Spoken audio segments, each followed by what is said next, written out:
This is the story of a mob family whose patriarch was shot, and the one son who had no choice but to hold everything together. He is the Godfather in development.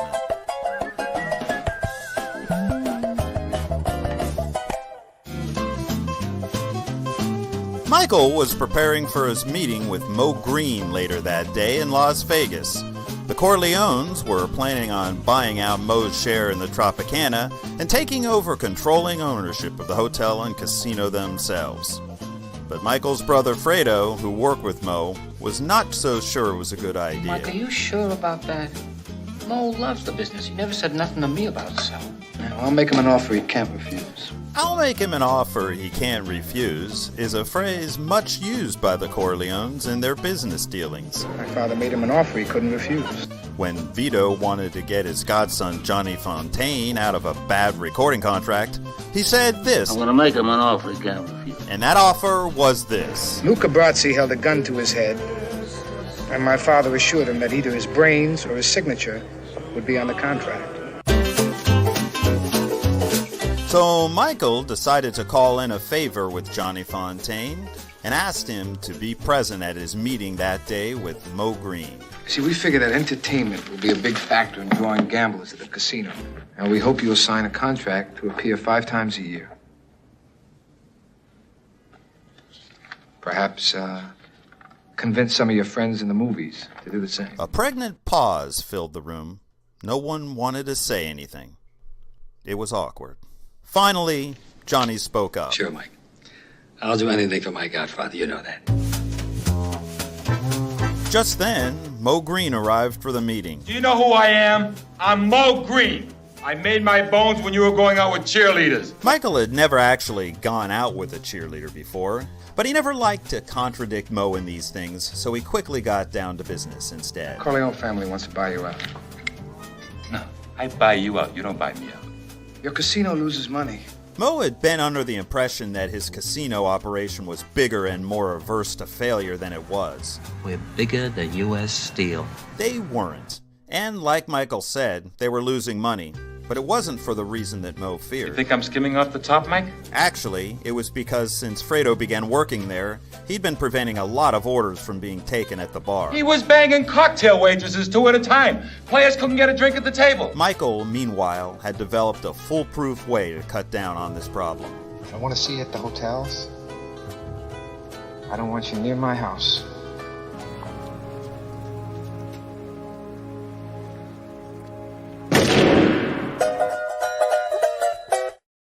On the next Godfather in Development, Michael's sister Connie orders a hit on a rival family, which Michael did not approve. Just when I thought I was out, they pulled me back in.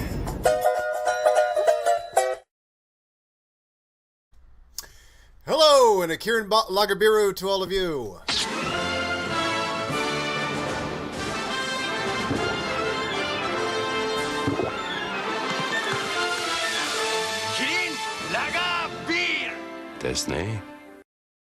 Desney.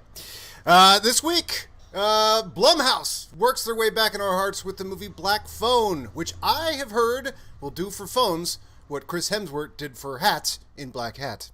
Also, we will, back on the big screen with a remake of Clambake is Elvis. Oh, wait, no, sorry, I'm reading that wrong. Sorry, Elvis is back on the big screen, played by Austin Butler, which is also a pretty good name for a country singer, in Elvis, in the eponymously titled Elvis. It's Money Movie Nonsense.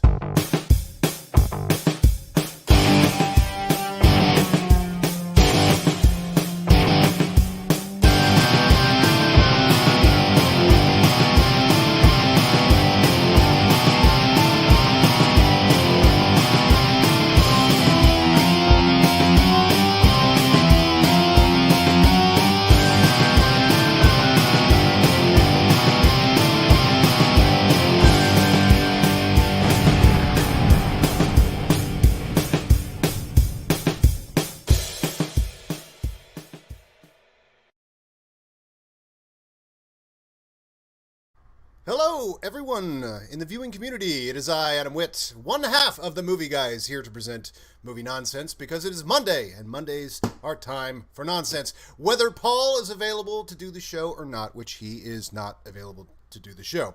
He doesn't have time for the show today, and that makes two of us. But I am here to do my duty because we did not make a show last week, and I gotta tell you, non-disclosure agreements were signed, and I cannot tell you why Paul and I could not do the show last week. Something we took part in, which will air in August on a major TV network, got a little out of hand and took more time than we expected it to. So the reason we couldn't make the show Monday, we're sitting there in the middle of this situation, which again, I signed an NDA. We will tell you in August, because we'll of course be playing clips of what it is. But it was very fun. I got to tell you, this last weekend, and you know, I pulled a whole bunch of clips for the show today. I never have enough time, but Paul and I went to Disneyland. And as you know, I lost a very dear friend of mine. Paul lost a very dear friend of his a couple weeks ago. We did a special show about it. And Paul is great at cheering people up. He's obviously had some tragedy in his life in the last few years as well. And the guy is just a pro at making joy. I'll tell you what, Paul just knows how to make happy. And so he said, we're going to Disneyland. And we went to Disneyland. And when he comes back, I've got some clips, I believe, of our trip there. But I got to tell you something. This Paul Preston is such a pro at joy that you hit the ground running. I haven't been to Disneyland since 1995, I don't think. I haven't been there since I moved here. The guy lays out he doesn't even lay out a Disney map. He knows in his head, all right, the longest line is going to be at this one. We're headed here. We're headed to this. He's got the whole thing laid out. He's got inside people. Like, people come up in the middle, like, you feel like you're in some other country where you're like, oh, I'm a plainclothes policeman. Walks up to Paul and goes, tell you what, I can get you in this gate over here. And so he's got inside people there. It was the craziest thing. We walk in the gate, and I don't know if you've been to Disney, but they do this, like, dropping of the ropes at the top of the thing. 8 o'clock or whatever time it opens, 6 o'clock. I can't remember what time. We were up early. And then the ropes drop, and then just everybody flows into it. I'll tell you, Disney is the most fascinating thing. I came home and I have watched the whole thing on Imagineering. I spent the entire day, it must have been annoying to Paul, because the entire day I was just like, one guy came up with all of this? Like it's just the most insane idea possible. And then you watch any documentary on the creation of Walt Disneyland and it's like, the guy was a madman. But Paul, it just, boom, we're on the Star Wars ride, and I'd never been to the Star Wars rides as well, the Galaxy's Edge. Oh my God, Galaxy's Edge, obviously, for me, this is quite the exciting time. You're actually, on the Millennium Falcon, and you're in the cockpit, and I just, that was just crazy. And there's the Lightning Pass thing. So, like, Paul knew, okay, you use your Lightning Pass on this thing and this thing, because you can pay for two of them if you don't have the full Lightning Pass.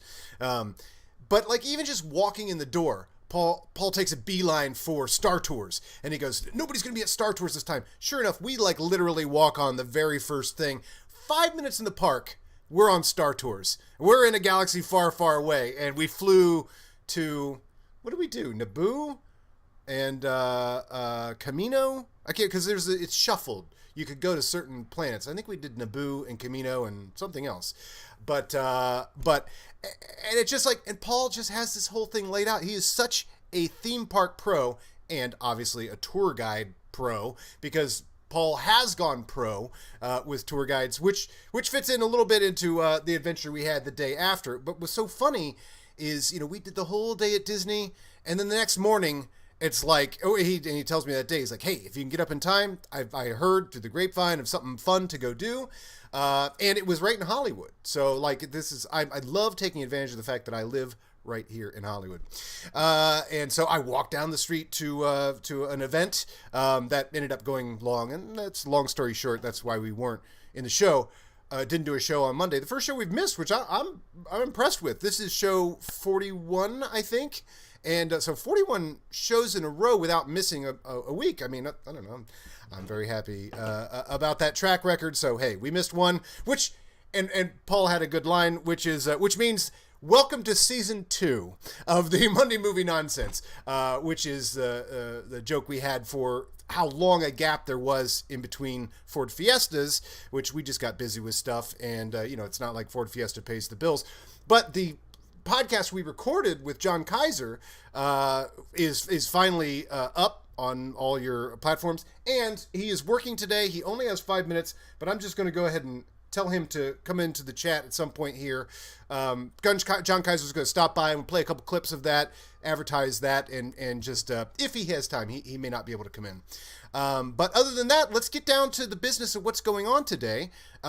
First of all, I was going to review Jurassic Park Dominion when it was a hot topic a week ago. Not as much a hot topic now. Now I suppose I should have seen Lightyear.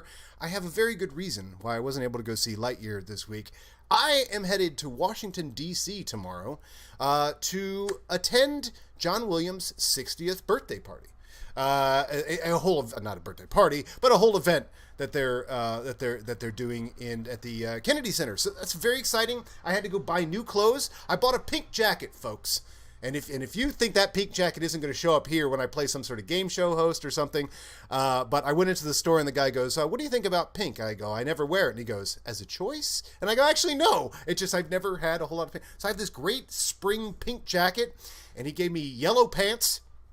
Yes, that was my first time at Galaxy's Edge, which was crazy, and that was the premise. I know I feel Paul's such a good cheer up sort of guy Sorry, now I'm all over the place. 90th birthday, not 60th birthday. It's my 60th birthday. No, 90th birthday. But yes, it was my first time at Galaxy's Edge, and and I don't have someone to now put up the comments while I'm monologizing. But thank you so much, because this is very exciting. I got to work on the show in some capacity, which I won't reveal until the whole thing is behind. But the other cool thing is they're doing, and these are open public events. I'm not under any, I'm not supposed to be talking about this. But the night before, so Wednesday, is E.T. live in concert at the Kennedy Center, which is amazing. Got free tickets to it. Of course, I had to buy a plane ticket and hotel and all that stuff. But and then the happy birthday 90th. I get to spend Williams' 90th birthday in the presence. Who knows if I will actually meet the man. I have met him before. And then I will also the night after that is Jurassic Park in concert at the so man, what a John Williams weekend it's going to be. I am going to put nothing but John Williams on my iPod as I go travel tomorrow night. So that's what's going on there. It's very exciting. And you will have to forgive me. I don't have Paul here to take over when my sentences run out or run on. But let's go with the news of the day. So coming up, I'll do my review. We'll see if Kaiser drops in here. He is working today, so I told him, if you can, cool. I'll play a couple clips. But if not, I've got my Jurassic Park Dominion review, which is, again, not a hot topic. But coming this week, let's do our journalistic duty here. I can't just come on here and just play a bunch of random clips. No, that's not what the show is. We're here to whip some news on you folks. We're not just here to say, Kieran Lagabiru. Kieran Lagabiru. We are here to, I would tell you, we got 2 big movies coming out this week, and another one called Doula. Paul sends me thing. I don't know what Doula is. This is where Paul will come in and go, "Oh, here's a bunch of information on Doula." I don't know what Doula is. But coming soon this week is Black Phone. Now, is it just me, or did it feel like Black Phone came out a year ago? Like first of all, I love Blumhouse so much. I mean, Blumhouse is the Marvel of horror, right? Let's see. How does this work? Oh no, that's the new Beverly Calendar coming up in the show. The new Beverly Calendar too. Well, I guess there we go. I'll just that's about the right dimensions. There we go. Now I am the Black Phone guy. But this poster, I've seen this poster for a year. I swear, this poster is awesome. And then I started seeing teasers for it, and I thought I was seeing teasers for. I thought I was seeing teasers for something that was coming on streaming. I was like, oh, I missed Black Phone in the theater. I go to the theater, there's Black Phone poster. I go to the theater, I see Black Phone trailers. I'm like, How has this not come out yet? I'm sure there's some story that if Paul were here, he'd be able to tell me about why it was delayed so much. But turns out Black Phone comes out this week. And I have a creepy ass clip here. Oh my gosh, a creepy ass clip of Black Phone.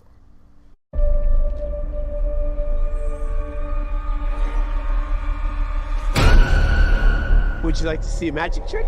Yeah.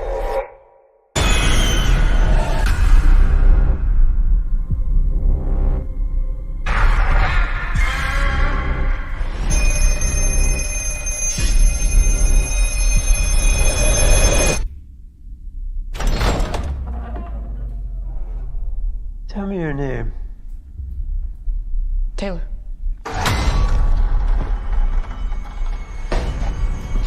I was really starting to like you. Oh, so this is the first any plot I've gotten about Black Phone. Black Phone has been this poster and the words Black Phone. That is all that Black Phone has been about until now, is Ethan Hawke, Black Phone, mask. Ethan Hawke, Black Phone, mask. Also, by the way, these sunglasses here, any horror fans, are these not almost the exact sunglasses that what's his name in Halloween wears on the ghost mask? Like, those look like the same, like, creepy Black Phone. Sorry, creepy glasses from I'm trying to think of his name in Halloween. But anyway, so that poster is so creepy. So it's actually coming out now. I'm very excited. Blumhouse, next to Marvel, is the most trusted name in movies, I think. Okay, Steven Spielberg, Marvel, and Blumhouse. You just know you're gonna get a very good time. So I'm very excited about the Black Phone. I probably will not go see it in DC. I might go see a monument or two, but upon my return, I got to go see this Black Phone. Because Blumhouse, I mean, they just knock it out of the park every time, and they knock it out. The plot of every Blumhouse movie is people go to a room, just one room, and then stuff happens. Like, they have found that sort of Paranormal Activity budget line. I wonder what the most expensive Blumhouse movie is, because the plot of all Blumhouse movies is guy goes to a room, or girl goes to a room, and here we are. Here's another classic Blumhouse plot line: kid goes to a room. But if you remember, the last time I hosted the show, I shared a story about a rash of kidnappings when I was a kid, or at least a rash of people trying to kidnap. They were, I think some of these guys were, maybe didn't have all the chromosomes. They weren't that good at it. Certainly, the one time that me and my friend tried to get picked up, that guy wasn't, he wasn't great at it. This guy, want to see a magic trick? Hey, that's at least a little more interesting. Okay, so of course it's near and dear to my heart. Black Phone, kidnappings. And when's the last time we've seen like a panel van kidnapping movie? I haven't seen a panel van kidnapping since Silence of the Lambs, and yet it's a very common thing. It's a cliche that we talk about. Okay, and also coming out this week, and how cool is this? What is Elvis, baby? I mean, you just don't get... Let me go over here. Hey! Obviously, you don't get bigger than Elvis for entertainment, for celebrity, but we forget about Elvis all the time. I mean, the Beatles come out, and the Beatles documentary comes out, and we're kind of reminded of the genius of the Beatles.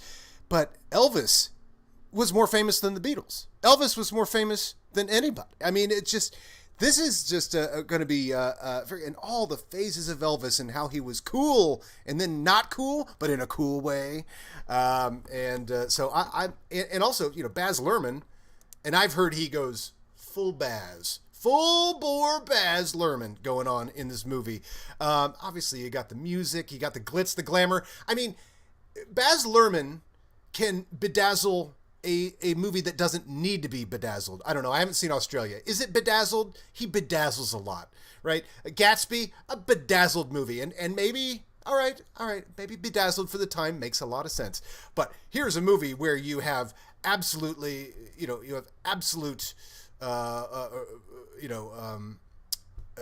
see, hold on. This is the thing. I look down here and then I get distracted. I like Blumhouse original scary movies, but not the remakes.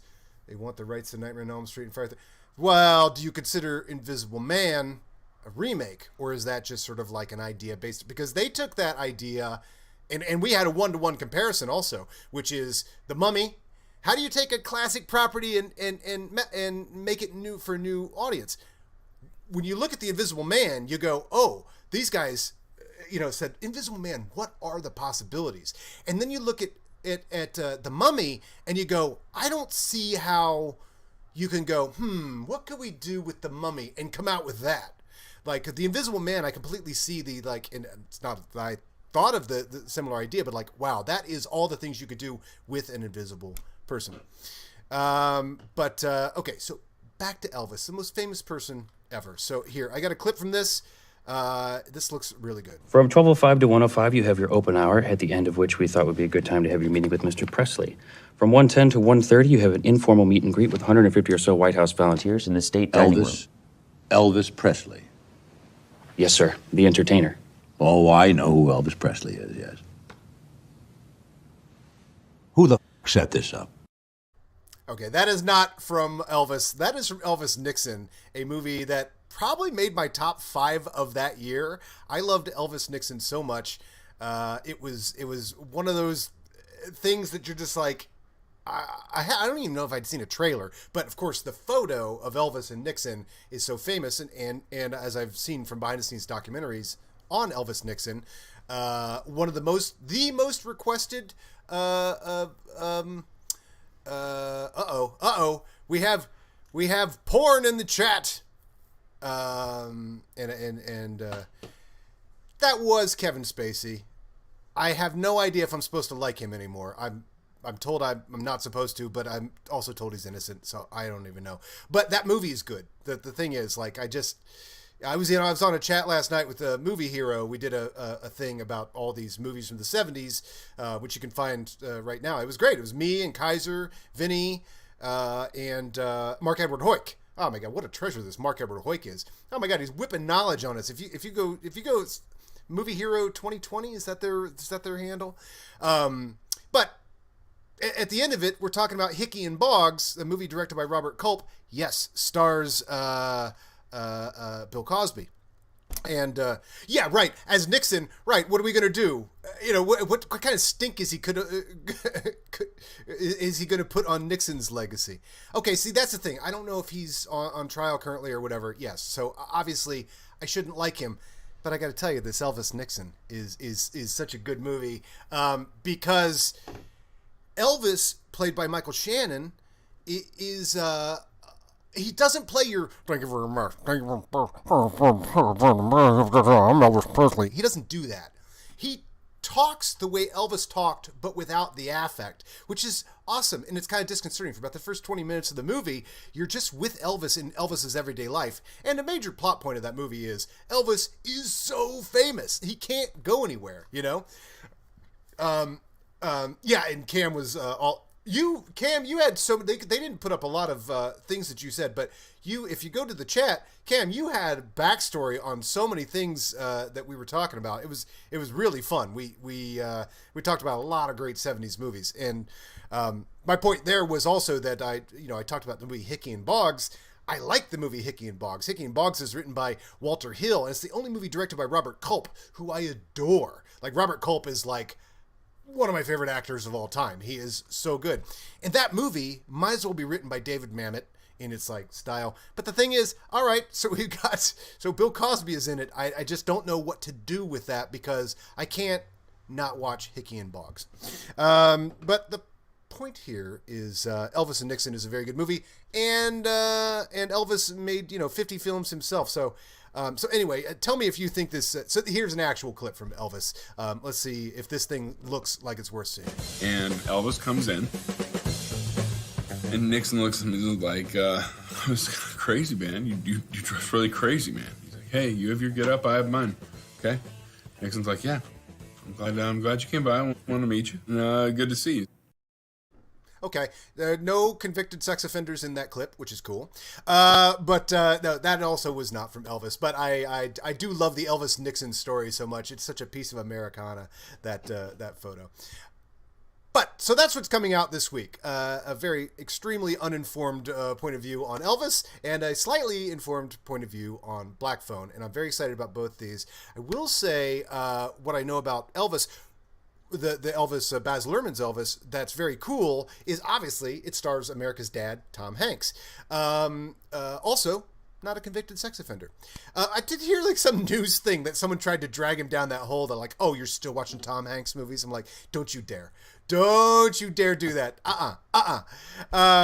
But and just purely political, like, the guy's an American treasure. But he plays Colonel Tom Parker. This is an area of Elvis's life that I don't think has ever been explored. Obviously, his relationship with Nixon hadn't been explored either.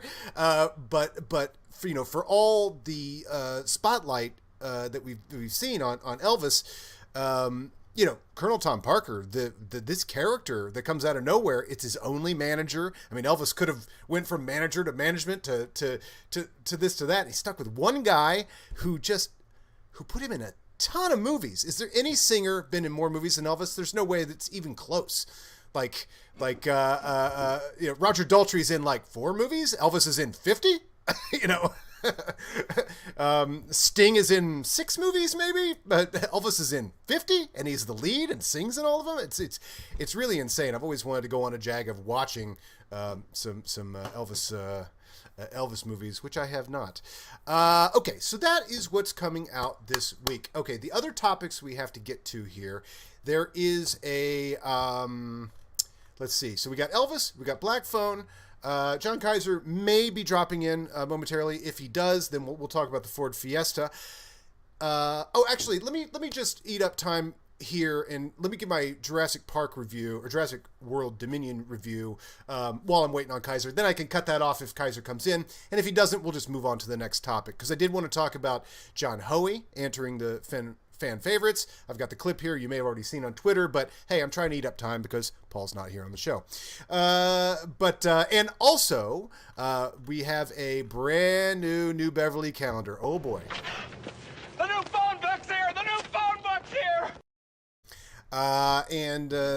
So we will get to that later in the show. But first, my review of Jurassic Park Dominion, but before that, a brief advertisement. Tienen lager biro, kudasai. What are they?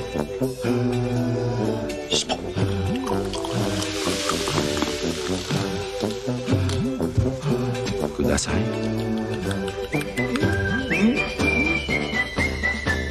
Tienen lager biro, kudasai. Nani? Moderno? Mr. Beer. Kirin Lager Beer. Okay, Jurassic Park Dominion. Thank you very much for our sponsor there. Jurassic World Dominion. I keep saying Jurassic Park Dominion.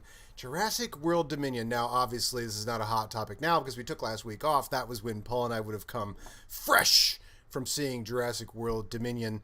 What's the best thing to say about Jurassic World Dominion? Remember Jurassic Park? God, that was great. Remember going to see Jurassic Park for the first time? I'll give you my Jurassic Park story. Jurassic Park, I was working in a movie theater at the time. I went from working in a movie theater, unsurprising, I'm sure, to many of you. I went from working in a movie theater to working in a video store. So my movie theater years were 92, 93, and maybe some in 94, and my video store years were 94, 95. And, so Jurassic Park comes out that summer, and we get it. This is one of the few times when in the Princess Theaters 4 in Oxford, Ohio, was very economical with their if only 2 people bought tickets to the movie, they wouldn't show it because it wasn't worth burning the bulb time. I'm sure the bulbs are now LEDs or something, but obviously they were incandescent at the time, very bright arc bulbs or whatever, and they just wouldn't show it. So it was extremely rare. Hold on a second. We have an update here. New Bev is showing one of my prints tonight all over me on 35mm. Really? That is playing with the incredible true adventures of 2 girls in love. Classic 90s indie film. That's interesting. That's so great, Alan. We'll have to have you on the show sometime. We have to talk about all this stuff. We next time we do the New Bev calendar, you should come on. We'll talk about the calendar. That is awesome. Jurassic Park 6, Jurassic World 3, Jurassic Dominion. Yes, indeed. Okay. Here's my review of Jurassic World Dominion. Remember Jurassic Park? How great that was. So I'm working at the movie theater, and they get the print, and this is always a big deal, like the big summer blockbuster was a big print. But one of the very few times they said, you know what, we're actually going to run the print in the afternoon with nobody around just to make sure there's no flaws. This is a big deal. We know it's going to be packed tonight. Every screening all weekend, small town, Ohio. Everybody's coming to Jurassic Park, believe me. They said, hey, we're going to run the print if you want to come to the theater, and it's only going to be 4 or 5 employees at the Princess Theaters 4 in Oxford, Ohio. So that was my first screening of Jurassic Park, which was awesome. And then, of course, we could get free movies, but not if it was sold out. So then it was another week or so before I saw it a second time with a crowd, but I got to see it on my own. That was really great. So anyway, my review of Jurassic World Dominion. Do you remember The Lost World, Jurassic Park 2? So anybody got any good memories of that? I have a pretty good memory of that one actually as well. Oh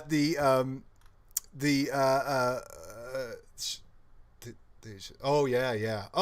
That's that story of how basically digital effects happened, before our eyes.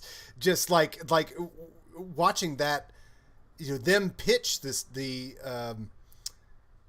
showed the stop motion. Okay, I've never seen that because Phil Tippett did those. And that's where the line in Jurassic Park comes from, where he says, I think we're out of a job. He says, you mean extinct. That's what Phil Tippett said when he saw the digital dinosaurs. He goes, I think I've gone extinct. So The Lost World, this is one of my favorite stories, is I met Paul Preston, and I bet many of you know the story. I've told it a few times. He makes a Harrison Ford reference in a comedy show he was doing, and nobody laughed, and so I made sure to laugh extra loud to make sure everybody knew I got that Harrison Ford reference. Ha ha ha! Stranger on stage, I got that Harrison Ford reference, and an obscure reference it was. So we meet up afterwards, and I go, hey, I just wanted to let you know, I thought Harrison Ford reference. Oh, you like Harrison Ford? Why, yes, I do, Paul Preston. Why, we should be friends for 25 years and then do a podcast about it. We didn't say that night, but it was in the air. It was in the air. So we hatched a plan to see Paul and I were big fans of summer movies, and I'm a little more of the art house guy. Paul's doesn't really, you're not going to find him at World on a Wire, Rainier Werner Fassbinder's World on a Wire this coming Sunday. You will find me there. In fact, I came back early from John Williams' 90th birthday so I could see Rainier Werner Fassbinder's World on a Wire. See you all there. It is a masterpiece. But so we said, you know what? We love our good summer blockbusters, and we love a good opening weekend. So let's go see every summer movie on opening day. And this being the 24th anniversary of that, Paul says 25, and it sounds better. 25th anniversary of that. We've been doing that this summer. However, keeping up with the tradition, he and I did not see Lightyear together. I don't think either of us have seen it yet.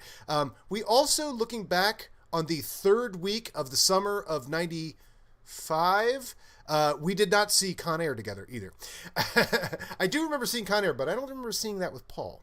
In fact, I felt like I saw that in Oxford, Ohio. But anyway, so Paul and I said, let's go see every summer movie. And so the very first movie that Paul and I ever saw together was The Lost World, Jurassic Park, at the, what is the place called in Chicago? Don't look for it. It's not there anymore.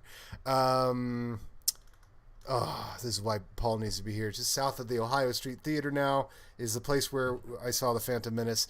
I cannot remember the name of it, but boy, that was a classic place. I saw, I did a double feature one day of Anaconda and Volcano. Volcano and Anaconda at this theater. McClurg Court in Chicago. I did a double feature of Volcano and Anaconda. And Volcano was so bad, I actually just said, I'm not going to do a double feature. I only saw Volcano that day, and I saw Anaconda. But I saw Anaconda also at McClurg Court. Oh, McClurg Court. I saw Titanic there. That was where we camped out to do The Phantom Menace. Oh, my gosh. Whenever I get a chance to digitize my old Super 8 tapes, I have a whole day that we spent anxiously awaiting The Phantom Menace. Okay, so Jurassic World Dominion. Remember Jurassic Park 3? Wasn't that fun? No, that actually wasn't that fun. Jurassic World was very fun. And I think my second favorite of the entire series might be Jurassic World 2. What the hell was that called? Why am I forgetting it? I just bought it. Jurassic World 2. I can't even think of that. Fallen Kingdom. I love Fallen Kingdom. Okay, so I'm doing a bit here where obviously I'm never getting to talking about the shittiest movie in the series by a mile. It does, right? Anaconda Volcano. Yeah, that's true. That was a sci-fi original summer, I think. A lot of the movies that came out that summer. The return of the disaster movies at that time. Now that's the Jurassic Park 2, that drive-in. That is the place to see it. And that's probably the place to see most of these movies, too. In fact, if you watch the trailer for Jurassic World Dominion, you can see people at a drive-in that was cut out of the movie. In fact, was that whole trailer cut out of the movie? I feel like what I saw there. Okay, here's the thing about Jurassic World Dominion. Jurassic Park is not a put earpiece in your ear. Roger that. Okay, here's 2 earpieces. This happens at some point in Jurassic, right when this movie, this is literally when that movie goes off the rails, and I'm only talking 20 minutes, 30 minutes into this movie, goes off the rails, and immediately you start seeing, like, were there 5 drafts of this movie? One written by a guy who wrote a Mission Impossible movie, and one written by a guy who wrote a Jurassic Park sequel, and one who wrote a guy who was wrote a Jurassic, and they just combined them all, because when it switches scenes, there is just no connection to the previous scene. You're like, okay, and here's this other movie. I've always said that I love Jurassic World Fallen Kingdom because it's 2 movies. It's 2 great afternoons, exploitation afternoons in the Jurassic World, in the universe of that first one on the island. I just think can't be beat. I mean, that getting off the island and there's a volcano happening, it's a Roland Emmerich movie. And now some people are like, duh, I don't want your peanut butter in my chocolate. I don't want your Roland Emmerich in my Jurassic World. I get it.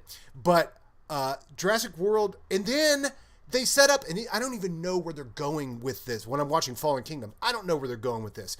And then at the tail end of we know other people are getting the dinosaurs off. I don't know if we know for what reason. It's kind of nicely laid out in the plot that you don't quite know why the other forces. So much like Jurassic World 2, Lost World Jurassic Park 2, the Lost World Jurassic Park. The guys are on the island to hunt the dinosaurs. That's a really cool added thing to that one. And each of the Jurassic Park movies adds a cool element to it. Now there's Isla Sorna as well as Isla Nublar, and now we have to go, examine that. And now we've got tourists lost, and of course these, you get too close to where these dinosaurs are now native habitat, Jurassic Park 3. Now we've got to get an expert to come in and save them. These are great Jurassic Park plot lines. Jurassic World is a great plot line. We finally opened the park.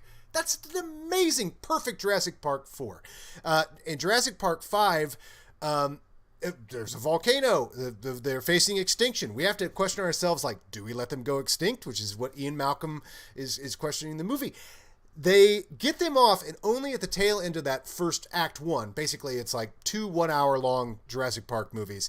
When they get them off, we then realize that they're going to sell them to the highest bidder, cut to that mansion, and I just start laughing because I now know where the next hour of this is going, and it's brilliant. Where this is going to go is brilliant. Oh my gosh. So Fallen Kingdom, man, that is my second favorite Jurassic Park movie. That movie is good.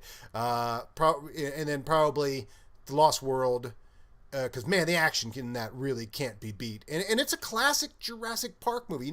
Throw a bunch of people on this island with different goals than the original, different goals than Jurassic World or whatever, and let the chaos ensue. Let's see some dinosaurs. Let's see all that stuff's going. Jurassic Park. And then of course it's a haunted house movie, and I love that I came up with this while I was seeing it, but I just talked to PJ Campbell recently too, and he's like, it's a haunted house movie with dinosaurs, and I was like, thank you that purveys, that everyone else can see, we are doing a haunted house movie with dinosaurs, which is awesome. Kaiser says he'll be here in 10 minutes. That's okay, Kaiser. I can hold down the court. I probably have about 10 minutes of piss left in me about this Jurassic World Dominion. So it's like all you have to do to make a 6th Jurassic Park movie is, I don't know, something on the island. Put some people in some sort of danger. Like the hunters in The Lost World is an awesome addition. And the other people are now like the nature preservers. By the way, 10 minutes, we will have John Kaiser will be on the show if he can make it. I'm not pressuring him. He is at work today. He's just going to pop in for 5 minutes. But this Jurassic World Dominion, Jurassic World Dominion. I can make no connection between how this started as a Jurassic Park movie. I could see if someone took their Mission Impossible script and was like, what if we had dinosaurs to that? Okay, I can see how that movie got made.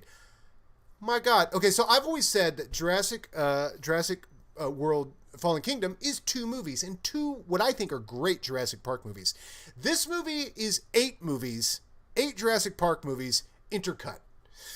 Okay, so there's the giant grasshoppers storyline, which I think is valid. A lot of people hated that, but I'm like, what you see, what I fought through to see the quality of it, because I like to like movies. I don't like to be upset about movies. I like to like movies. I like to work it out and go, all right, but how can I like this? Okay. I like the progression because this one has feathered dinosaurs, right? And if we go back to the first one, obviously Alan Grant says, dinosaurs became birds, people laugh at them, that sort of stuff. But we've kind of seen the evolution of dinosaurs. And in fact, I'm sure if I look it up, I'll see that a lot of the dinosaurs in this one are from a different era, like Triassic or something like that. Randy, I'm trying to tell you how to enjoy this movie. I don't know if I can though, and that's a challenge. That's a challenge for me. Like I like every. I've always said I like every movie except for 5 movies and one whose name I won't even mention. But at some point, this movie goes, and here's what I think is to be enjoyed about Jurassic World Dominion. It is nuts. And I think that could be appreciated. Like, it's just really just throwing everything at the wall, but not Jurassic Park stuff at the wall. Like, it's almost like you have dinosaur wallpaper, and now you got people throwing everything at the wall. But the things throwing at the wall are not dinosaur things, but now they're stuck on dinosaur things. So, like, what if we had Mission Impossible? But there were dinosaurs trying to stop him from completing the mission. But at some point, they put the earphones in their ear, the little communication things, and like Chris Pratt hands it to Bryce Dallas Howard, and he's like, here, we can stay in communication with this, and puts it in her ear, and now they're doing spy stuff with the, all right, coming around the thing, Jurassic Park is not a put a thing in your ear, put your finger to your ear movie. It's just, that's just a weird fit. And then, oh, no. I keep saying Mission Impossible. That's too high a pedigree. It becomes, it has all the subtlety of Hobbs and Shaw for a good chunk of the movie. There is a woman in white, which, I mean, it just seems like a parody of a Hobbs and Shaw villain. I think it is a Hobbs and Shaw villain. Is there a woman in white in Hobbs and Shaw and, well, it's the same actress, I think, in Mission Impossible Fallout? Yeah, there's like a woman in white, and she's like, she looks like a G.I. Joe villain. Honestly, like, you're like, do we just cut to G.I. Joe Retaliation? To the Chris Pratt hand thing. Yeah, do the Chris Pratt hand thing. Yes, he calms many dinosaurs. I like this Chris Pratt. He calms many dinosaurs. I like when my dinosaurs are calm. But it just, the fact that we are suddenly in Hobbs and Shaw, and it's a street chase. You know what makes street chases harder? Dinosaurs. But it's like suddenly we're in Rome. Suddenly we're in Greece. Suddenly we're in... It's like, what do we... And, all we want to see is, like, dinosaurs out in the world affecting drive-in performances. Hey, down in front! That's all we want from our dinosaurs take over the world. So it is a genuinely oddball movie. Maybe saved by the fact that, I mean, I'm just always going to get a kick out of seeing the original cast there. And they make them real characters. Like, they don't just have this sort of, like, pop-in... Well, I guess all the ones do it pretty good. Obviously, Ian Malcolm goes back to the the island in Jurassic Park 2. What is it? The lady was, the Bond villain pointing, yes, that's right. So they trained the dinosaurs to attack people with lasers. Laser dinosaurs. Vanessa Kirby, I believe, is the woman in white in two different, is she also in Mission Impossible and Hobbs and Shaw? But anyway, so it just becomes, you're like, why even call this a Jurassic Park movie? I mean, if you added dinosaurs to Fast 10, but baby, you got yourself a stew going, right? I'm like, all right. Like, it's like, I always say, on a long enough timeline, every movie ends up in space. Friday the 13th,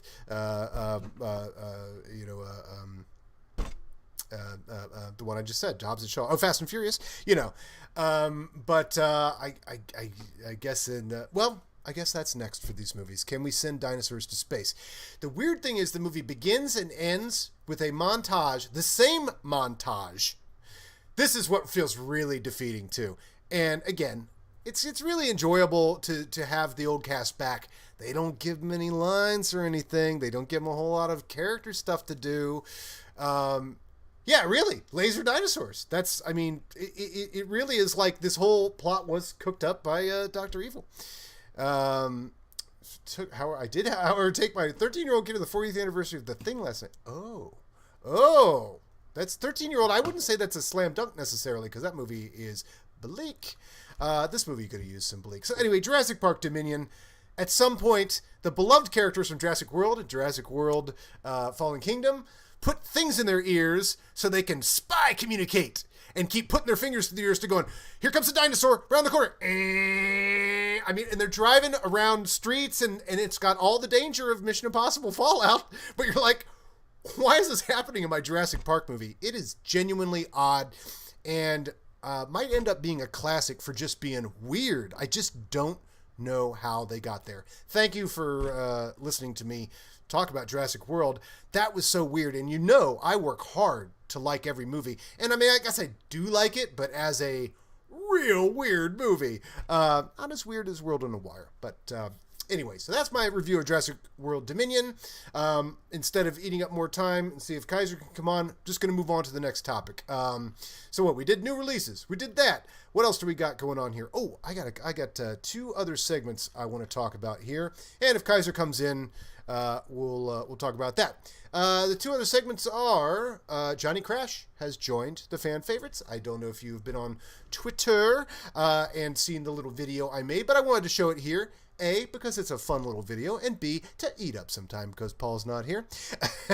I tried to get Johnny on the show today, but he's working. It was kind of late notice for all that stuff. And by the way, Kaiser, if you're watching, don't feel any need to come on the show or whatever. I've got the clips of you doing the show, so if you're at work, don't worry. I don't want you to stress out, what have you. However, what I want to talk about is Johnny Crash has joined the fan favorites after a brief stint of myself playing Star Wars, in which I really crapped the bed. And I don't know who has the premium subscription for the Schmodown, but as I always say, $12. I used to go to, when we got out of the house, I used to go to an improv show at least once a month, and that would cost me $12, and you just pass the money around. But anyway, if not, I'll let you know. How much longer are you going for? Hold on. I hate to do this on air, but I'm gonna text Kaiser. Another half hour. No pressure. Anyway, because I got the clips either way. I have clips of you making a jackass of yourself either way. All right. That's John Kaiser, ladies and gentlemen. He might pop in later, but he's facing a deadline. So what I was going to say is, yes, Johnny Crash. So now the fan favorites, we have, I believe not in the shooting continuity, but in the continuity of the show, we have one more member to add, but we are almost a full squad. We are now Paul Preston, JTE, Paige Frabetti, and... Paul, I can't believe I thought I could be the Star Wars player for the fan favorites, and I blew it. So I'll tell you what, we're here at Star Wars Celebration. this is where we're going to find the next player. Let's comb the crowd, and we'll find a player who can join the fan favorite. Let's do it, because you shanked it. Okay, yes, yeah, you did not do well. Right. You tanked it. Okay, yes. You crapped the bed. I know, but now we're here. Oh, yeah, but now we're here. But now we're here. All right, go find somebody, because I'm not doing it. There's got to be somebody here. I mean, there's so many people here who are going to... Oh, this guy's dressed like a Jedi. Excuse me, sir. I'm part of a movie trivia league, and I'm looking for a great warrior. This guy's on a faction, and he's good.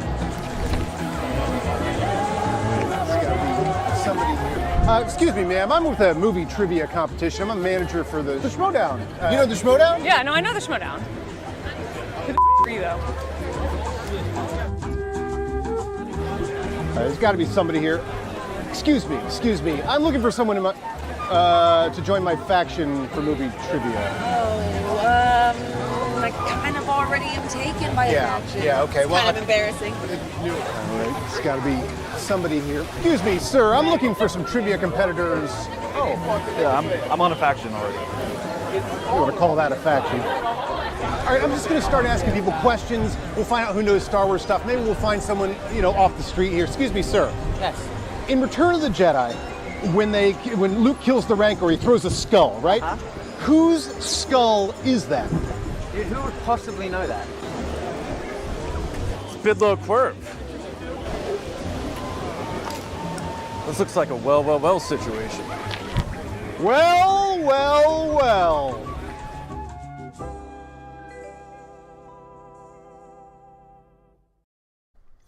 And there it is. We have now added our Star Wars player. And I don't want to spoil the match for anybody. I'm going to play a clip here. I cut the score off the top just so it wouldn't be a spoiler. But I got to tell you, they don't get enough credit. The question writers for the Schmodown are absolute gods. I know they catch way more crap than they get praise, but I got to tell you, PJ, PLD, and there's probably others. Those are just the ones I talk to mostly. This is, and it's, now I think we all know it's impossible to write a damn Star Wars question. Oh my gosh. Yes, Maddie makes an appearance. How funny was that?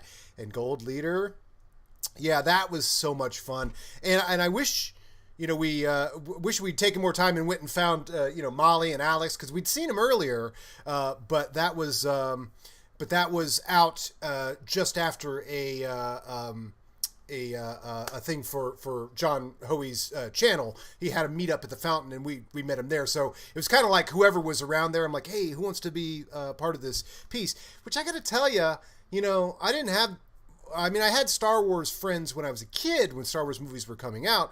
But once you grew up, and I'm like, I kind of still like Star Wars a lot. It's it becomes a little lonely, and you just kind of get into your own world. And also, like, if you're really obsessed with Star Wars, like I was, then you really got to find people who are obsessive about it to like talk to them. As I said to Ken Knapsack when I first met him, and Ken and I met. This must be after the award show 2 years ago, something like that, where we went to a bar afterwards, and we just started talking about Solo, a Star Wars story, and afterwards I go, by the way, Ken, I don't talk Star Wars with people anymore because it just, sometimes I'll call other people, and not the people that are watching here. You guys are all movie obsessives, which is why I love you, and you're watching me talk about movies right now. I mean, I couldn't love you more.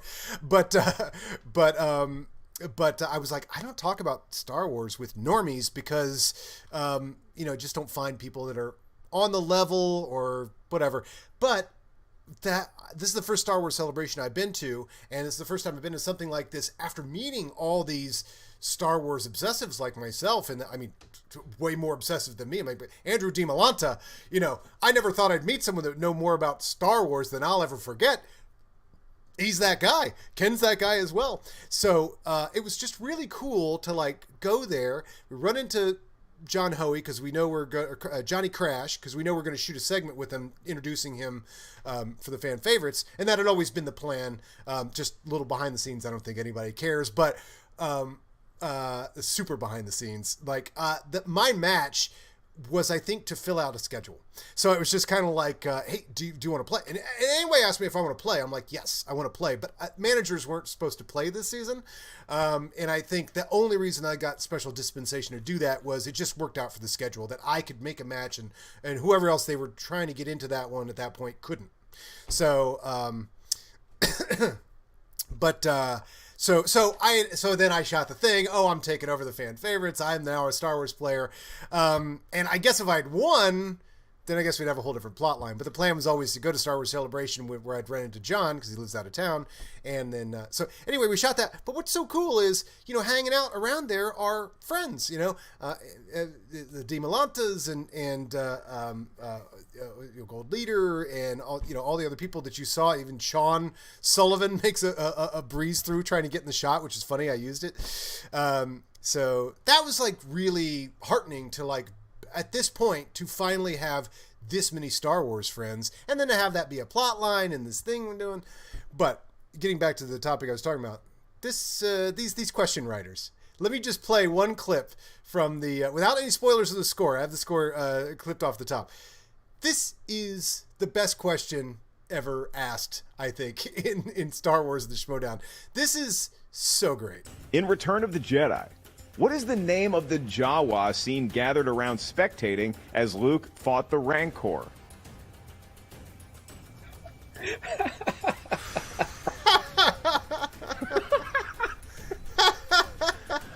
Oh, those guys are laughing backstage. I'm going to take this multiple choice. Your 4 options for a point. Yes, everyone, Jawas have names. They're people too. I mean, is that a question or is that a question? But all the questions are so good. And in fact, there was even one that was just like, and I always try and file these away for when I run into PJ and go, oh, this question. And this is so good. But there was one question that was just absolutely perfect because the multiple choice, people forget there are 2 very popular aliens that happen to be from the same planet, and the multiple choice had that planet, but everybody's brain goes to a really well-known character from that planet, and then much less the person from Jabba's palace that's also from that planet. It just, that sort of stuff is just really good. Yeah, I know. Well, it happened to Skywalker, so that's I didn't think that. Yeah, it was pretty funny. In the category of Skywalker's name is one Jawa. Yeah, maybe they could be aliens, but it did surround. But it was Luke that's in the pit, so anything that happens to Luke is fair game. I gave him a break on that one, but yes, that was funny. And you know what? The tough questions. What's so great about it is this is a party trick that we can do. And I've always wanted to start a match saying, anybody want to see my party trick? Because the party trick is, well, I actually know the name of the, I know the name of the alien that Luke sells his land speeder to. That's a party trick, So what's so funny is that the questions this season in particular are party trick questions. Let's see who can name this. And then there are ones that go in there and you go, God, I can't believe they know all of this information. So I think it makes it as exciting as back when, there was a time where you go, what was the name of the number of the trash compactor? And a couple seasons ago, you go, oh my God, who knows the number of the trash compactor? There is not a single competitor in Star Wars that doesn't know that right now. That is an absolute 1 point or 0 point question, So the question writers this season have really brought it back up to that sort of like, whoa, who knows that? And then DiMolanta says it, and you go, I guess DiMolanta knows that. Either one of them. But okay, so that is welcome. Welcome, John Hoey, Johnny Crash, to the fan favorites. Very excited to have him. Great guy. We get along very well, and so that's the whole premise of the fan favorites is like, I like this guy. I like that guy. I like that gal. I like this Star Wars guy. I like the cut of the Star Wars guy's jib. Let's form a group of movie trivia pals. So the movie trivia pals, the fan favorite, I added one, and I believe while we were saying there, somebody asked a question. What was the question? There was one that I wanted to answer. Oh, yes. Thank you, Brian. Will we find out soon the IG player for the fan favorites? Yes. We have shot with the IG player of the fan favorites. How he was shot, I will not reveal. It's going to be pretty entertaining. What's coming up, because I think I think we're just darn entertaining, these fan favorites, and I'm lucky to have been able to put this whole thing together, with everybody else, obviously Christian, everybody else, allow us to do our goofball nonsense. And I got to say, with our RG player, some more goofball nonsense coming up. So yeah, stay tuned for that. It's fun. It'll be entertaining. And for being our IG player, he will not appear the way you think he might for his first appearance. So that's fun. Actually, he's already played this season, but not on our team, and now he's on our team. So there's, I guess, a clue. What do we say here? Laughed at the early FCL Star Wars matches. Yeah, that was adorable too. I love that. Who killed Obi-Wan Kenobi? Yeah, exactly. And that really is that season 1 style. And that was what was so great about the FCL questions too. It's like, because they weren't all like that, but the round ones, the 1-point questions were 1-point questions, or as Nikki DiMolanta would say, 0-point questions probably, but oh, God bless your soul. Thank you so much. Well, we try and be entertaining. And I assumed you made that skull answer up, but then I looked it up. I know, right? And that's a deep cut. And that's what's so funny is we used to, when I would train with, say, Molly Damon was on the dungeon, and we would train together, and John Hoey was on the dungeon, we trained together. We had things like Bidlow Quirv, which is the name of the guy whose skull it is. And I don't know if that's canon, but we called those flexes. It's just fun to have a flex. The guy that sells the land speeder to Luke, that's a flex. And the flex was, they're never going to ask that in Throwdown. And so seeing the Jawa one come up, I go, that is a pure flex question. That is one I would ask Molly to go, you don't know that? And then she would go memorize that. And then the next time we were on a chat, I would ask her that and she would know it. What is the name of the probe droid on Hoth? XJ9CS14. I don't know if they'll ever ask that. That is a flex, but now it might come up. Okay, so in our final segment here, because let me just go ahead and talk about let me do the new Beverly, and I'll just wait in case Kaiser drops in, and maybe the Kaiser will help me wrap up the show talking about the Ford Fiesta. The last segment we have before that is I would like to talk about the amazingness, the amazing thing. The new phone book's here! The new phone book's here! The new Beverly Calendar. The new Beverly Calendar. Ooh, there I am next to the new Beverly Calendar. Now let's see. Can I do this and have it move on screen? Ooh, what did I do here? Okay. Oh, no, here we go. Here's how it works. Let's see. Now there we go. All right. The new Beverly Calendar. My goodness. Look at the world we live in. I've already got my tickets for July 4th. Look at that July 4th lineup. There we go. Let me see. Do a little more zooming in here. Oh, how do I move around here? Oh, I guess I can do it like this. Oh. There we go. All right. Look at that. Red Dawn and Invasion USA. Can you think of a better July 4th? Oh, here we go. This is a perfect segue. Speaking of Red Dawn and Invasion USA and movies that Ken Kaiser would suggest that his 12-year-old son watch, please welcome John Kaiser. What's up, Johnny K? I sadly don't have long, pal. I wish I know. I'm in the middle, of the thick of it. We won't say what or where or what undisclosed location obviously I'm in my bedroom, but where I'm broadcasting too. There's a whole nother operation. But you were talking about a KK movie. I was talking about a Ken Kaiser movie that, let's see, let's get it in here. Let's see. So, yeah, well, one of the topics we bring up, how do I get it on here? There we go. One of the topics that comes up on the Ford Fiesta with John Kaiser, available now, discussing Apocalypse Now in Paul's Garage. One of the topics that comes up is the movies that Ken Kaiser would get you to watch, one of which was Apocalypse Now, and another one, I think... Red Dawn, Invasion USA. Delta Force. Delta Force. Death Wish, all of them. Death Wish? How old were you when Ken Kaiser told you to watch Death Wish? Ooh, maybe 13. Mm-hmm. Maybe. Well, I don't want to keep you long, but does everyone know that, that night we did this show, I was like, I did a very good impression of a drunk person. See, this is I was like, what would Dean Martin do? Like, I tried to put on my, my W.C. Fields act I put on that show. Now, right? A lot of people don't know that John Kaiser is a very good actor, but just look at this clip right here and tell me, does he sound like a W.C. Fields, like a classic drunk? It's the greatest film of all time. Certainly the greatest war film of all time. Now, are you pulling an Adam? Because sometimes he'll see a movie and say that's the greatest movie of all time. Or did you come in thinking that? No, I did not come in feeling that, Paul. Oh, really? So it is an Adam. I absolutely, upon what is it even like? It's like fifth viewing. I watched this thing again with the freshest eyes I've seen in a long time and was blown the fuck away. Mainly by Vittorio Storaro. Wow. We know that There's one star in this movie. Vittorio Storaro, the cinematographer, puts on an exhibition. And that's why this is probably the most visually stunning. I find this to be one of the greatest films of all time.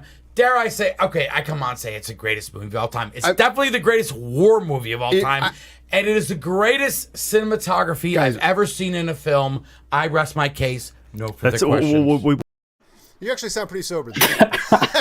Wait till later, pal. Wait till I've got later. another clip, but you know what? I'll wait till you're gone and I'll play the other clip. Oh, that way God. We don't Let's eat up too much explain time to here. everybody how this went down. It was just as things were opening up again. We were kind of cruising out of that pandemic, getting out of our houses.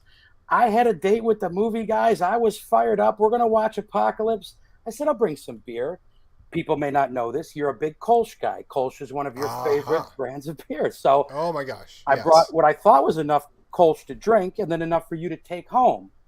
Well, in a 4.5 hour Blu-ray, where we ate dinner twice. We ate dinner twice. We went through all the beer, and thank God for Paul Preston to sort things out. Yep, steering the ship. But it was a lot of fun, and it's a really fun podcast. So if anybody watching has not downloaded that yet, it's a fun one. But duty calls. I wanted to come in and say thank you for popping in real quick, and just tell everyone to go watch the greatest episode of anything released on the YouTube. We're the Apocalypse Now of YouTube shows.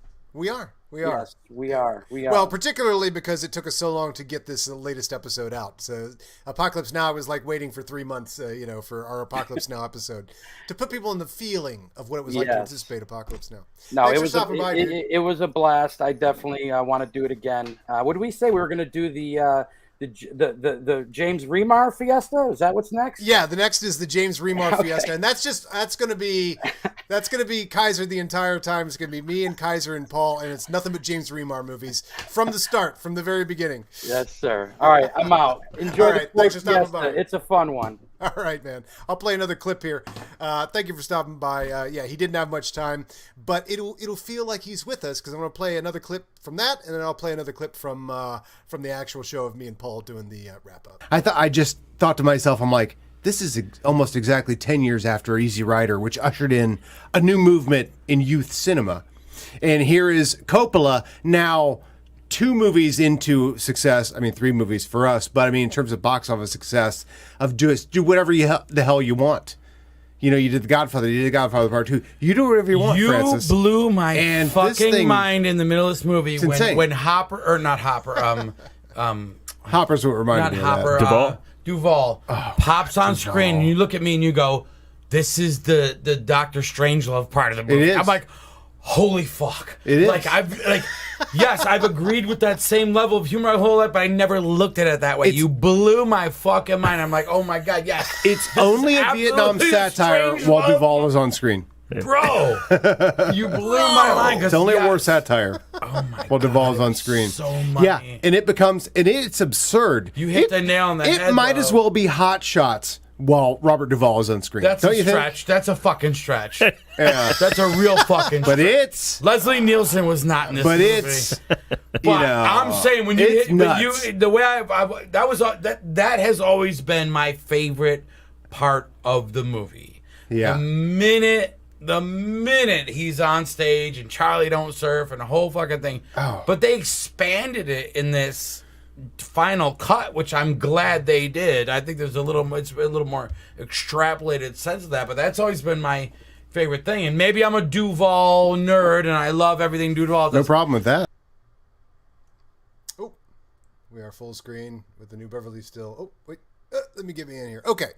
So there's another clip, and I've got another clip from that show. I'll wrap up the show with it. Let's just finish up the new Beverly Calendar, and then we'll call it a day. We'll call it a successful show. Thank you guys for hanging out. Hopefully this was entertaining, and we had a few things go on here and a special guest. So Red Dawn and Invasion USA. I feel like I didn't go off topic because those are two movies that he mentions in the podcast that Ken Kaiser, famous baseball umpire, he said in the off season would be on the exercise bike. And on the exercise bike with a trash bag, trying to lose some weight, and watching these movies. Oh my gosh! Is there a video version? The Offer. Oh, I want every movie to be done like The Offer. I've read so many behind the scenes on movies that I knew a lot of the stories of The Offer, but to see them dramatized, to see what it really was like. It was just so good. Yeah, The Offer. The Offer, everybody watching this, I think that's your favorite show. It's so funny when somebody like Kaiser's like, would I like The Offer? I'm like, are you kidding me? Yeah, it's so good. It's the making of The Godfather, which had a lot of craziness to it. What was so great is, what's his face? Robert Evans. Robert Evans is a character. I mean, you even see, I mean, just the making of any movie would be so fascinating there. Yes. Apocalypse Now sequel. If you did The Offer, but it's Apocalypse Now, you're at the studio and then you're in Thailand with Francis Ford Coppola. Oh my God. Is there a video version of Ford Fiesta? There is not. We recorded video for every single episode. We keep intending to make a Patreon to maybe pay for someone to do like graphics and stuff and do some other stuff for us. But we haven't, if we can't get around to putting out a Ford Fiesta every week, then we can't find the time to put together a Patreon. But there is video out there, and in fact, I mean, sometimes I haul out the video for this show right here, like so. Loosely adapted from Heart of Darkness by William Conrad. The year is 1987, and NASA launches the last of America's deep space probes. I think you mean Conrad Bain. Tonight on Different Strokes, we are presenting the first half of a two-part show on a very important subject, the dangers of hitchhiking. Yeah, but that's not really what this movie is about. Harrison Ford plays Colonel Lucas, one of the three military personnel who meet with Willard. He leads the meeting, giving the entire backstory on Willard and Kurtz, and gives him his assignment. If this were a James Bond movie, he'd be M. Your mission is to proceed up the Nung River in a Navy patrol boat. Pick up Colonel Kurtz's path at New Mung Ba. Follow it, learn what you can along the way. After Colonel Lucas gives us some more backstory, he shifts uncomfortably to the next topic. You see, Willard wasn't brought here to be told the story of Kurtz. He's being told to find Kurtz and kill him, a request Harrison Ford has trouble even saying. When you find the Colonel, infiltrate his team by whatever means available, and terminate the Colonel's command. Although he actually has trouble saying a lot of things. And which way to the bathroom? Well, it's stopped up, and some of the men have been using a bucket out back. True. Okay, so so yes, there is a video version, and gosh, if I were industrious and had more time, that would be a large bulk of our Instagram page, which I don't think has been updated in 6 months. However, let's wrap this show up here. Look at this genius that's going on here. We got Red Dawn, we got Invasion USA. I have my ticket for that. I have a feeling I'm going to get invited to something on 4th of July and have to not go see those. Because I will be like, do I want to sit in a movie theater for 4 hours or go out and cook out with friends? I mean, Kaiser have some beach party. Look at this. Vacation in Caddyshack. I better go get my tickets now for this because I have a feeling that one might sell out. But Vacation, weirdly, now, so my family was obsessed with Chevy Chase. We loved Chevy Chase. My mom watched, my mom and stepdad were the first people that I know that had Saturday Night Live parties in 1975. You know, like everybody came over, they hung out, drank some beers, and then at 11:30, everybody watched Saturday Night Live. So Chevy Chase was like a big deal. So every movie, Chevy Chase movie they went to, and so I came along a little later. I couldn't see Foul Play in the theater, but when it was on TV, my mom was like, oh my God, you got to watch Foul Play. Seems like old times. Oh my God, you can watch Seems Like Old Times. Then we got a VCR, and I saw Fletch was in theaters, but I didn't get a chance to go see it. But then I had Fletch on tape.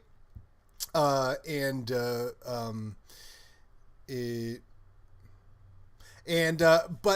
then Caddyshack. Oh my God, Caddyshack. When I finally got, because like my dad had cable, so I would give him tapes and I would like load this up with 3 movies that you'd think I'd like. Caddyshack came, and I'd heard rumors about Caddyshack. The jokes, my parents were big jokers. Like they would quote movies all the time. This is one of the reasons I do it to this day. But so Caddyshack, the jokes would be flying about that. I had never seen Caddyshack. I finally saw Caddyshack. Weirdly, and then finally I was old enough to go see Chevy Chase movies in the theater. And so then, right about the time where it stopped being worth it going to see Chevy Chase movies in the theater, so, you know, I went to go see Fletch Lives, and I went to go see Funny Farm, which actually is a very good movie, but I didn't feel it was as good at the time as some of the, like, bonkers Chevy Chase movies. Somehow never saw Vacation. We gave tapes to our friends who had cable. They would send it back with 3 movies on one tape, because that's what you did. You taped on an SLP, baby.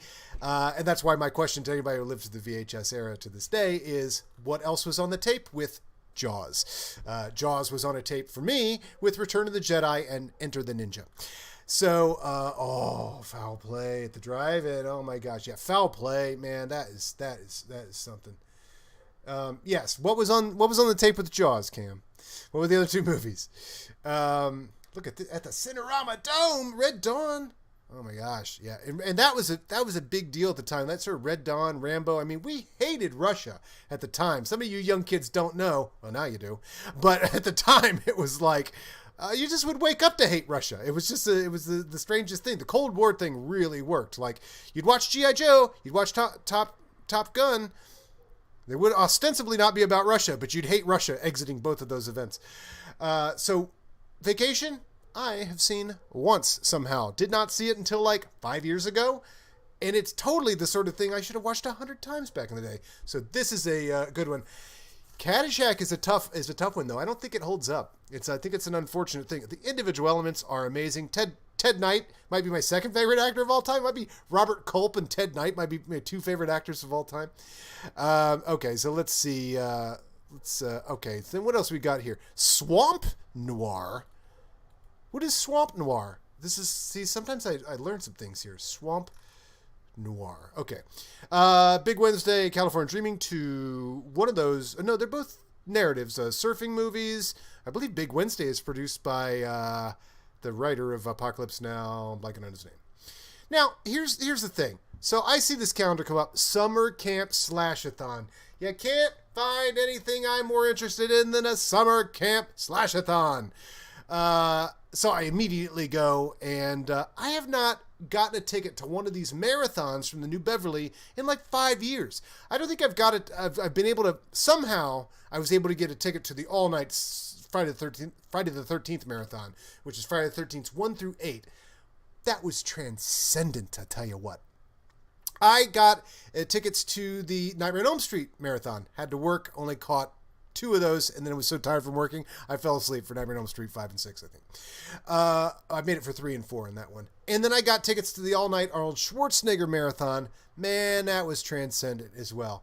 But I go and get tickets for this, sold out immediately. As soon as the calendar goes up, sold out. They used to do a countdown, the New Beverly. Used to say, all right, Saturday at noon, tickets are going to go on sale. I don't think they do that anymore. As soon as the calendar goes up, you got to have your ticket. Okay. Bringing Out the Dead, Red Rock West. Those are fine movies. What else do we got here? Seven Warriors, Burning Ambition. I mean, it's a great place to learn a little something about movies, too. I never heard of either of those Hong Kong movies. Cat on a Hot Tin Roof. Here we go. Come on, baby. The Good, the Bad, and the Ugly. You know, it's one thing to have seen The Good, the Bad, and the Ugly. It's another to watch it all in one go, which is kind of rare. I feel like I watch scenes from it. If it's on, I watch a little bit of it. But to watch the whole thing in the theater, I don't think I've ever seen it in the theater. No, I have seen it in the theater. But, yeah, it's going to be hard to miss that. Uh-oh, Brown Bunny. Well, here, let's go in order here. Oh, Breathless and The Big Easy. I remember those being advertised as a kid. Never seen either of them. Those are like adult movies. There's always that thing of like movies that were adult movies when you're a kid, like Ordinary People. And you get to be an adult and you're like, all right, it's time that I watch Gandhi. It was lost on a 12-year-old. And then Brown Bunny. Interesting thing about Brown Bunny, it is an X-rated movie. Chloe Sevigny gives a blowjob to Vincent Gallo in this movie. If you don't know, Vincent Gallo is a guy who we felt was talented for several years at that time, and don't talk about at all now. He directed that movie and talked her into, I mean, he just seems like one of those scum. Looks like he smells, first of all, Vincent Gallo. But he's also like, remember that kid in college that was like, that was like, oh man, let me shoot you nude. It's for the arts. And then would talk someone into it, and talk some. I feel like Vincent Gallo is like, dude, it's for the arts, baby. Give me a real blowjob on screen. So I don't know what to think about Brown Bunny. Funny story about Brown Bunny, though. When I got my very first job in Los Angeles, I worked at this house over in Los Feliz, very close to where Disney's first studio was. Somewhere in the course, I was working in someone's house. This was new to me, because when I left Chicago, if you got a job, you went downtown, and you got a job, and you worked in a big job place. They call them buildings, But here, they're like, I have a job. Show up. I've set up an editing bay in my garage, and that was working in... yeah, I know, right, Cam? That's like Richard Gere. Those are the two, right? The Big Easy and Breathless. That's why I do want to go see those, because I'm like... At the time, I'm like, Breathless and Big Easy. I mean, I think they came out like a year apart or whatever, and he was a big deal.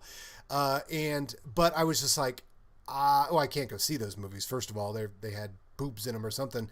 But I wasn't even that interested in seeing those movies. I just knew that was a big deal because I'd started paying attention to movies, and I was like, these movies are a big deal. So that's why I want to go, because that's such a time travel to go back and see those two movies and go, oh, this is what it was like at the time when he was brand new and a big deal. Back to Brown Bunny. So I'm working in someone's garage over in Los Feliz. My first job I have in Los Angeles. I'm editing professionally for the first time. That was the gamble I took when I moved here. I'm like, I've done enough of this. I'm pretty good at this. I bet you if I hit the ground with 2 months worth of money saved up and sleep on couches, I bet you I can get a job. And it turned out I did, which was yay me, because otherwise I would have went right back home. I probably wouldn't have went back to Chicago. I probably would have had to go all the way back home. Return to go, do not collect $200. But my boss at the time goes, oh yeah, they shot a movie here. I was like, oh, what movie? The Brown Bunny. I was like, oh my God, they shot blowjobs in your house. They didn't shoot the blowjob scene in the house. But I did later go see, it was available streaming. I still have never seen the movie. Oh, is that Dennis Quaid? Oh, I always thought that was Richard Gere. Oh, it is Dennis Quaid. That's not a Richard Gere. It's a Jim McBride double feature.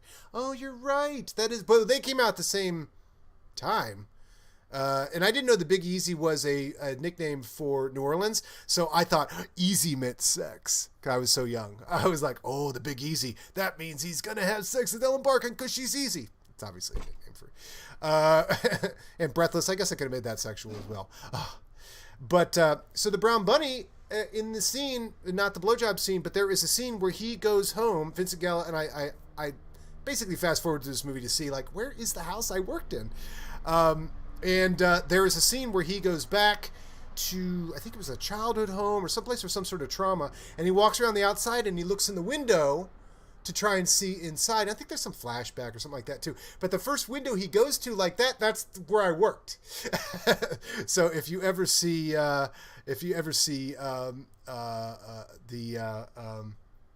oh, you're right, American Gigolo. That's what I was thinking of. I see The Big Easy, but in my head it's American Gigolo, and it's both Richard Gere. Good call. You're absolutely correct. But boy, I do love me some Dennis Quaid. I tell you what, like G.I. Joe was saved by General Hawk. He has saved so many movies for me. Jaws 3, if you watch Jaws 3, trash movie, he's pretty good in that movie. He is like Mr. Action Hero. I'm coming to save the day. It's really good. He's a good choice for G.I. Joe. All right, let's wrap this show up here. So anyway, if you do see Brown Bunny, if you catch it, I caught it on streaming at one point, but he walks around the outside of the house and he goes to look inside. I think it's a childhood home, but now it's abandoned. And when he goes up to that window he peeks into, I'm like, oh my God, that's my editing bay. It was right inside that window for years, which was a nice editing bay. You got a nice window and everything like that. So anyway, that concludes the new Beverly Report. The new phone book's here! The new phone book's here! And that will wrap up another Monday Movie Nonsense. Without Paul, I somehow stretched enough content in this to go an hour and a half. I'm pretty proud of myself for that. Thank you all for watching and enjoying and engaging the comments, because certainly when Paul's not here, I'm like, I got 12 thoughts, and I'm like, what do I talk about next? What do I talk about next? And you guys keep me on topic. I know it can be a little schizophrenic because I jump back. Hold on. We have an official. For example, I jump to the next topic and I jump back to the previous topic. We have an incoming cam connection, because these are always funny to me. Humble brag, Ellen Barkin brought Val Kilmer to Dennis Quaid's farewell party for Enemy Mine. The things Cam knows is always so entertaining to me. Ellen Barkin brought Val Kilmer to Dennis Quaid's farewell party for Enemy Mine. And that is the Hollywood. And I just assumed that in order to know that information, Cam, that you were there. Cam, you might need to retire. This is the best humble brag, because it is a great fact, but it's also the fact that it's for the movie Enemy Mine. Dennis Quaid's farewell party for Enemy Mine. Ellen Barkin brings Val Kilmer to that. I'm glad I put that up on screen. That lives forever on this show. But we'll be back next week, and I'll bring some Disney footage, and Paul Preston will be back, and we will have seen Lightyear between now and then, so that'll be cool. Maybe we'll still go get to see that with Paul, so we can continue our 24th of the 1995-6. Now I'm even forgetting. 25th anniversary of seeing every single summer movie blockbuster, and we'll see if we can keep that going, because Paul is on assignment this week. That's my way of saying he's on vacation. Until next week, Kieran Lagabiru to all of you. Kieran Lagabiru, kudasai.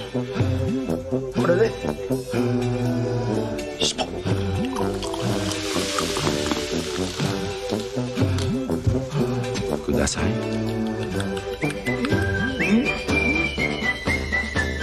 Kieran Lagabiru, kudasai. Nani? もう出るの? ミスタービールキリンラガービール